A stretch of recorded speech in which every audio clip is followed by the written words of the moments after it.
કૃષ્ણ આવે, આજે આવે હા આવે, ભરોસો હોય એને.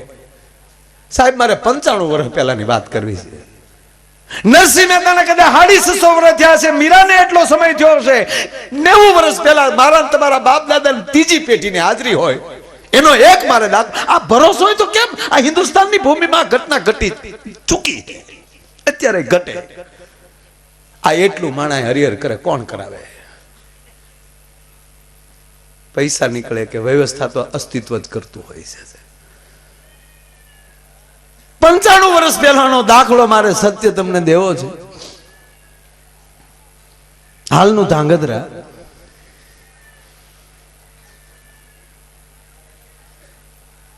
સર અજીતસિંહજી શેલા રાજવી, ત્યારે આઝાદીના થોડાક સમય પહેલા 30 વર્ષ પહેલા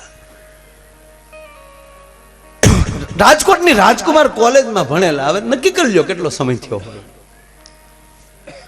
રાજકોટની રાજકુમાર કોલેજમાં અભ્યાસ પૂરો કર્યા પછી કારણોસર સર અજીતસિંહને એ રાજતિલક થયું. પણ મારા યુવાનો સાંભળજો, સર અજીતસિંહ રાજા બન્યા ને તો આપણી જેવો પોશાક કે રાજાનો પોશાક નહોતા પહેરતા, મિલિટરીનો માઈ પોશાક પહેરતા. એટલી રાષ્ટ્રતા અંદર લબોલબ ભરેલી. વાત નથી ચાલુ થઈ છે, મારે જે વાત કરવી છે એનું ફાઉન્ડેશન બાંધું છું. વાતમાં ધ્યાન આપજો 1 મિનિટ. એવો અજીતસિંહનો ત્યારે ડંકો વાગે કે જુનાગઢ નવાબ થી લઈ અને પાવાગઢના નવાબ સુધી વયા જાઓ અને તમામ રાજાઓને ભેગા કરો માં, અને એ રાજાઓની વચ્ચે અજીતસિંહનું નામ આવે એટલે બધાને ડોકો હલાવવું પડે. એટલું નહીં પણ એ ધાંગધ્રા સ્ટેટના ગામડાનો માણસ કદાચ ક્યાંક આ બાજુ નીકળી જાય ને ગાંડી ગીર હોપટ નીકળે, અને એ ગાંડી ગીરના ડુંગરના ગાળામાં કોઈ બારવટી આડા ફરે અને બંદૂકો લંબાવીને એમ કહી દે કે હોય આપી ગયો, નકર હગી નહીં થાય.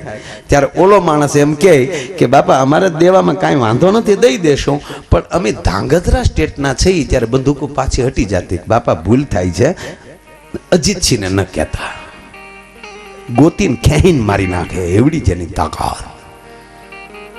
હવે ધ્યાન આપજો, જે રાજા આવો હોય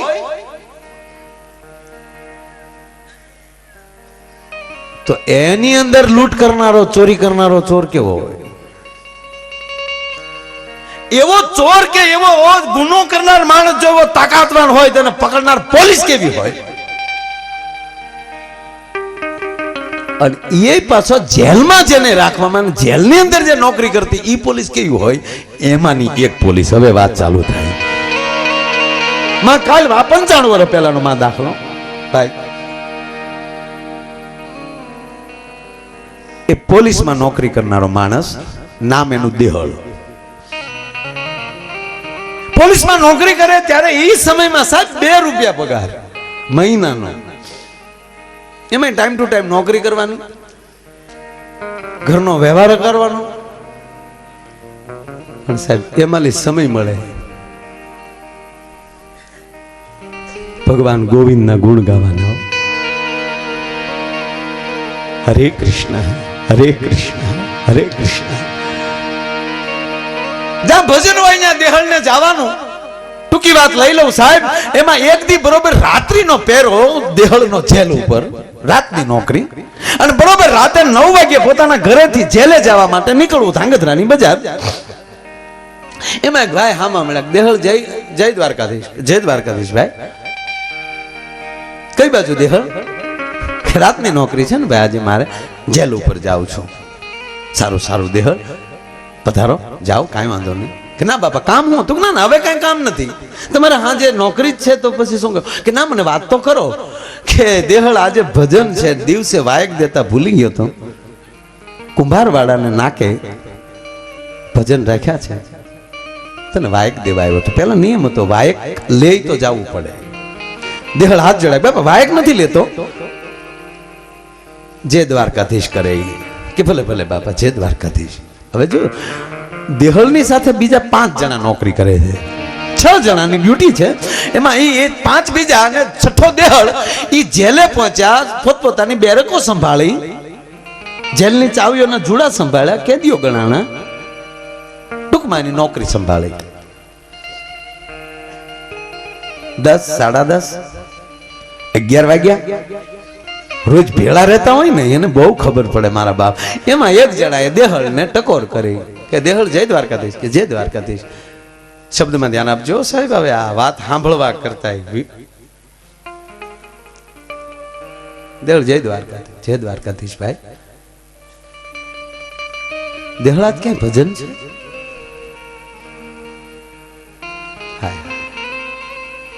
તો બાપુ દેહળ ને આહુડા ધાર થઈ.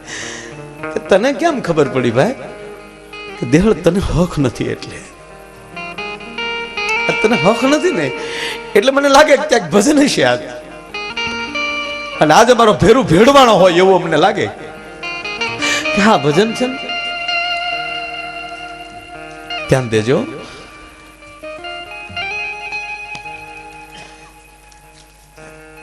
શબ્દની બહુ મારામારી છે આ વાતમાં.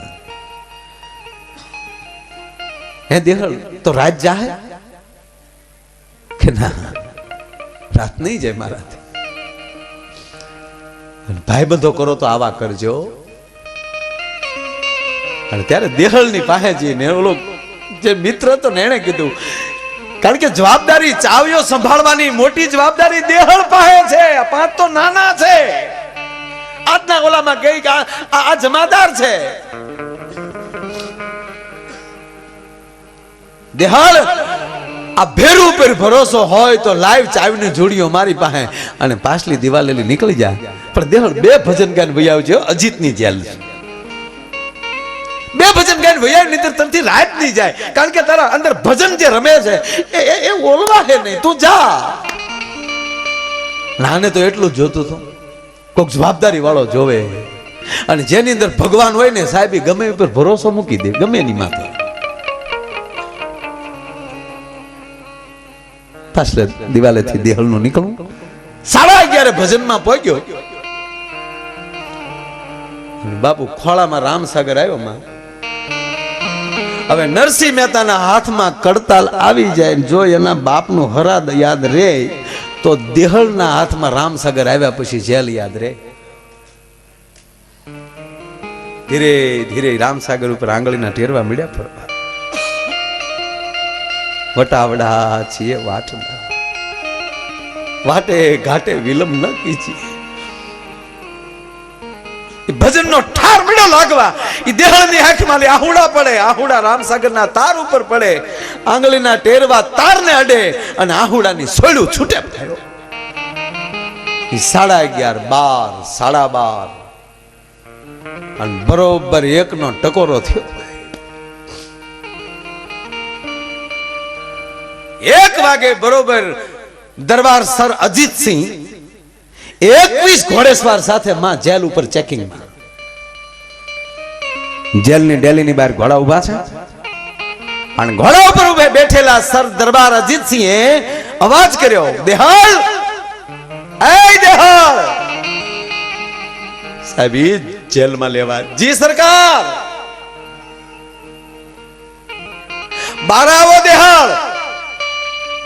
જી નામદાર, તમારી હાજરીની બુક લેતા આવજો બેટા.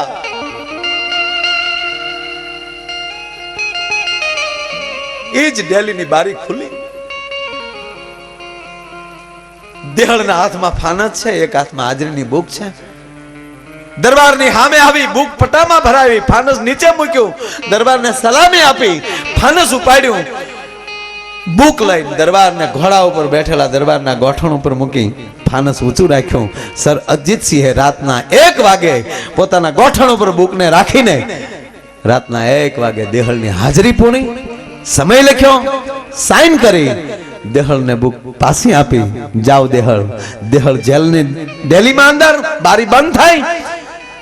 પણ જેણે કાન ભંભેર્યા હતા દરબારના દેહળ જેલે નથી ભજનમાં છે, એ કેનારો સાહેબ 21 ઘોડામાં હાજર હતો. દરબાર બોલ્યા ને પણ ઈશારો કર્યો લે છે આ ખાલી ઈશારો જ થઈ. જેવો ને ઈશારો થયો એટલે એ તરત ઈ માણસે બીજા 2 વ્યક્તિને માં ઈશારો કર્યો. એ 2 ઘોડા ન્યાલી છૂટ્યા. એટલે આને કીધું બાપુ ઘડી ઉભા રહ્યો. 2 ઘોડા છૂટ્યા કુંભાર વાળે. ત્યાં દેહળ રામસાગર. હે હરી ઘોડા આવ્યા પાછા.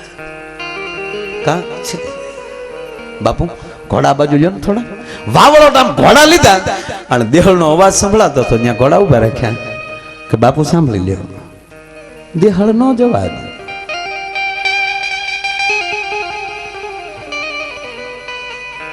પાછા જેલે ફરી વાર અવાજ. દેહળ હા નામદાર ખેરિયત બેટા. હાય હાય અંદર જેલનો અવાજ હું કે સાંભળજો. કાપ જેવી સરકાર હોય ને આ બધું સારું જ હોય ને મારા બાપ. એ ભલે દેહળ બાપ ભલે. ઘોડા લઈને નીકળી ગયા. બોલાય બીજી વાર કીધું હજી છે લે આ જો હા ભાઈ આ દેહળ. ત્યારે ઓલાએ કીધું બાપુ જેલે પાછા આવો છો તો કુંભાર વાળો ક્યાં આગળ છે. તેથી મારા ભારત દેશનો ક્ષત્રિય એટલું બોલ્યો હતો જેલ મારી છે ત્યાં મારે ચેકિંગ કરવાનું હોય, કોઈના પાસ્ત્રો ખોલવા મારે ન જવાના હોય. મારી જેલે મારો દેહળ હાજર છે. પણ માં વાત આ છેલ્લી અડધી મિનિટની વાત મારી નાખેવી સાહેબ. દરબાર એમ કહેવાય પોતાના સ્વયંખંડમાં રાજભવનમાં પહોંચ્યા. પોતાના મેલે આવ્યા અને પરોઢિયું થયું. બે ભજન ગાઈને આવવાનું કીધું હતું એને બદલે પરોઢિયું થયું. હા પણ જો સાહેબ પરોઢીએ દેહળ જેલે આવ્યા. જેલે આવ્યા પણ સાંદરડું ઉગી ગયેલું. અરે રે મારા ભાઈ બાપા બે ભજન ગાઈને આવ્યા છે મને ખબર ન રહી. દેહળ આવી જ વાતો જુનાગઢ જેવી જ. દેહળ સપનું નથી આવ્યું ને તને? શેનું બાપા સપનું? અરે ગાંડા તું તો વહી આવ્યો છો 12:30. તું 12:30 આવ્યો. 1 વાગે દરબાર આવ્યા તને બારો બોલાવ્યો. એ મારા બાપ મને સપનું નથી આવ્યું તમને આવ્યું હશે. હું ભજનમાં લઈ આવ્યો આવું. હું એકદમ જાગૃત. હું દિવાલ ઠેકીને આવ્યો. હું સપનામાં નથી કૂદ્યો. હું અત્યારે આવ્યો.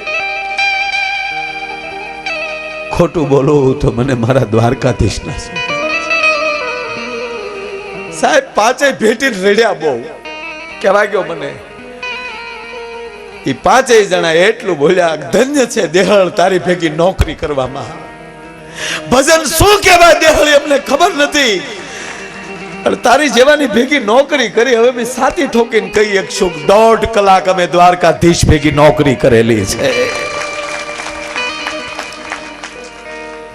હવે મને ઈ કહેશો હું ક્યાં ઉભો થઈ? દરબાર ક્યાં ઉભા થઈ? ડેલી ખોલ્યો ફાનસો લીધા હાથમાં. આ ઘોડાના ડાબલા અહીંયા દરબાર ઘોડું લઈને ઉભા છે. આ બાજુમાં તારા પગલા. પગલામાં લઈ ધૂળ લઈ લઈને દેહળ પોતાના મસ્તક ઉપર મળ્યો છે કે દેહળ કે હા આ મારા પગલા નથી, આ મારા દ્વારકાધીશના પગલા છે. અને માં પછી ન્યાલી દેહળે દોઢ દીધી હો. દોઢ દઈ અને મહેલે આવીને ઉભા રહ્યા. પહેરેદારોને કીધું બાપા ઠાકોરને મળવું બારે કે દરબાર આખી રાત્રિના બધે ફરીને જે આવ્યા છે. હજી માંડ એને ઝોલો આવ્યો છે. ઝોલો આવ્યો છે પણ મારો ઝોલો પૂરો થાય છે. એટલે જટ જગાડો નહીં મારે મોડું થાય. રાજમહેલમાં હુતેલા સર અજીતસિંહ ને નીંદર નહોતી હજી આવી. અને કાટ કાટ કાટ કરતા હવેલીના પગથિયા ઉતરીને ઉભા રહ્યા. દેહળ જય દ્વારકાધીશ. બાપુ જય દ્વારકાધીશ. કેમ બેટા? બાપુ કામ છે તે આવ્યો છું. સાંભળજો માલિકે કેવો હોય પાછો રાજા કેવો હોય. આ શું મારી ધરતીના રાજાઓ બોલો ને દેહળ. માલિક તારી પાસે બધા નોકરીઓ લેવા આવે. આ દેહળા તને નોકરી દેવાય. કડેલી પટો છોડી પગમાં મૂકે. દરબાર માફ કરજે. દેહળા નોકરી મૂકે છે. સાહેબ દરબાર બધ ભરીને એટલું બોલ્યો કે એ દેહળ મારો હું ગુનો કે મારી હું ભૂલ તે તું મારી નોકરી મૂકે? દેહળ મેં તને કેદી શું કીધું કે તું એ ઠાકર જેવો માણા થઈને મારી નોકરી મૂકે છે? તેથી દેહળે કહે છે તું એ ઠાકર થી ઓછો નથી. હે મહારાજ તારામાં મને ઠાકરના દર્શન થાય, પણ દેહળ એટલું જ ને, કોઈ કાન ભંભેરે મારા, અને મારે રાતનું જેલે આવવું પડે, મેલેથી જેલે આવવું પડે. એ તને તકલીફ પડી એટલે ને કે બાપુ એ જ તકલીફ પડી કે કેમ કે દરબાર માફ કરજો, તમારે તો મેલેથી જેલે આવવું પડે, પણ ઓલાને ઠેઠ દ્વારકાથી આવવું પડે, મારે કેમ પહોંચ કરે. અને હવે આ ધંધા મારે રોજના છે, હું કેટલા કેને ધક્કા કરાવું. એક અમારી નોકરી રાખવા માટે જો મારો બાપ દ્વારકાથી આવતો હોય તો મારું પેટ નહીં મને ભરાવી દે ગમે ત્યાંથી. અને સાહેબ એ પટો મૂક્યો અને એ જ ધાંગધ્રાની ખાંડવી ધારે સાહેબ દેહળે બેઠક મારી દીધી અને આખી જિંદગી ત્યાં પૂરી કરી માં. અને કોકદી ધાંગધ્રાના જાપામાલી સાહેબ નીકળો ને તો મિલિટરી કેમ્પ પાસે દેહળ ભગતની વાવ કહેવાય સાહેબ, એને જાજા વરહ નથી. તમે કલ્પના કરો 95 વર્ષ પહેલા જો ત્યાં આવતો હોય તો મોઠામાં આવ્યો જ હોય, એમાં કોઈ શંકાને સ્થાન કરાય નહીં. એ આવા સાધુડા પાસે આવ્યો જ હોય, અને એવી સાધુની આ પવિત્ર જગ્યામાં સાહેબ આપણે બેઠા છીએ. હું જગદંબાને માનું છું સાહેબ, એને મારા વર્ષોના ગાડીઓ આપતો ત્યારથી લઈને સાહેબ અત્યાર સુધી જેદુનો સમજણો થયો, માતાજીનું નામ આવડે છે તેદુના એના અનુષ્ઠાન કરતા હું. નવરાત્રિમાં માયાએ કોઈ દી ડાયરો નથી કર્યો, 9 દી માની સામે મૌન બેઠું, 9 દિવસ એના નામ સિવાય કઈ, પણ મને કોઈ દી થરેરો નથી આવ્યો યાર. મને અનુભવ થયા છે, બીજા થયા છે અનુભવ, હું નહોતો ત્યાં મને એને પોગાડ્યો છે. આ નરું સત્ય કહું. ઘણા એમ કે ભગવાન મળે એટલે શું થાય ભગવાન, અરે ભગવાન નરસિંહ મહેતાને નથી મળ્યો સાહેબ, 52 કામ એના કર્યા, પણ આવ્યો છે તો નરસિંહ મહેતો થઈને આવ્યો છે, શત્રુભુજ વાળો નહીં. શત્રુભુજ થઈને આવ્યો તો જુનાગઢ ખાલી થઈ જાય સાહેબ. ભગવાન ક્યારે આવે કે એ જુનાગઢના કરોડપતિ માણસોથી કોઈના બાપના હરાજ નહોતા થયા, એવું નરસિંહ મહેતાના બાપનું હરાજ થયું માની લેવાનું ભગવાને જ કર્યું હોય. અને મને તો હજી વેમ પડે કે ઓલો જે છેલ્લો વેપારી ઘી દીધું ને એ જ મારો ના થશે. એને એમ થયું કદાચ ઘી તો તપેલી કોક ભરી દે તો એક તપેલી ઘી કાંઈ જુનાગઢ થોડું જમશે, લાવ એને ઘડી કાંઈ હાટડી હું માંડી દઉં, મારી હાટડીનું ઘડીકી હટાણું કરી લઈને અને અહીંયા ઘડીક કીર્તન ગાઈ નાખે તો ત્યાં હું જમાડી દઉં બધાને. અને ત્યાં જમ્યા ત્યાં હું ત્યાં કીર્તનમાં રાખ્યો, અહીં જેવું જમણવાર પચ્યું ને કીર્તનમાં લઈ લીધો. હવે જા જોઈએ કેવો શ્રદ્ધા હશે સાહેબ, કલ્પના. એની તપેલીમાં મહેતી લ્યો આખી, મહેતી હામું જોવે છે, તમારું સટકી ગયું છે હું, તમે હવારના મને મહેતા હેરાન કરો છો. એટલું માણસોને જમાડ્યું, એટલે હોનાના પાટલા, હોનાના વાસણો, એ હોનાના તારવાળી હાડીઓ તમે એને ભેટ આપીને અત્યારે પાછી એની તપેલી મરી ગઈ. હેન્ડલૂમ પહેરી પહેરીને કોઈ દી કીધું નહીં કે ઘરમાં એટલી વસ્તુ પડી છે. મેથી કોને કયો તમને કહું છું. સાચું નો લાગતું હોય તો આમ નજર તો કરો, ગોર પીડ્યા એ તો દેખાય ને, જે પંગતિયું જમીન ઊભી થયા ડાળના રગેડા પીડ્યા એ તો દેખાય ને તમને, કા કેટલું જમીન ગયું છે. મેં તે આમ નજર ફેરવી અને ધ્રુજેશ નરસિંહ મહેતા કે મેથી મને એકવાર કે પંગતિયુંમાં હું આટા મારતો તો તમે નહીં તો બીજું કોણ. મેથી કોઈ દી તારી આમાં હાથ નથી જોડ્યા, પણ આ નરસિંહ મહેતો તારી આમાં હાથ જોડે, તેને કોઈ વેણ તો નથી કીધું. નો કહું તાક તો મને ઈ કે હું ગયો ક્યાં, તાક નાવાનું દામો કુંડે નાવા. મેથી સમજ અણાર આવી ગઈ મેથી ને કાંઈક જુદું છે એટલું કહીને જ્યાં હું દામો કુંડે નાઈને મેથી આવું પછી હારે જમી લઈએ. મહેતા હું ભૂખી છું. અને તેથી નરસિંહ મહેતે દોડ દીધી, દામો કુંડે જઈને એટલું કીધું કાકા જુલાણાને જમાડ્યું, મને ભૂખ્યો રાખીને વયો જા. અને સાહેબ પાછો દામા કુંડે ત્યારે આવ્યો હોય છેલ્લી વાર.